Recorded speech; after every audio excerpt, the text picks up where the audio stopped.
लोणावळ्यातील भुशी धरण परिसरातील डोंगरावर असलेल्या धबधब्यावर आंघोळीसाठी गेलेले 5 पर्यटक पाण्याच्या प्रवाहात वाहून गेले। यामध्ये 4 मुले व 1 महिलेचा समावेश आहे।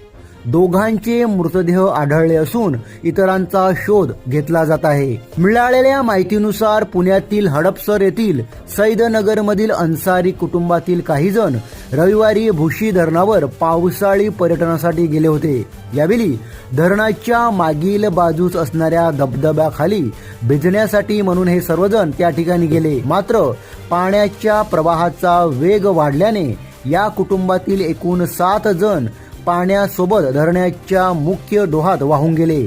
यातील 1 पुरुष आणि 1 मुलीला पाण्यातून बाहेर पडण्यात यश मिळाले।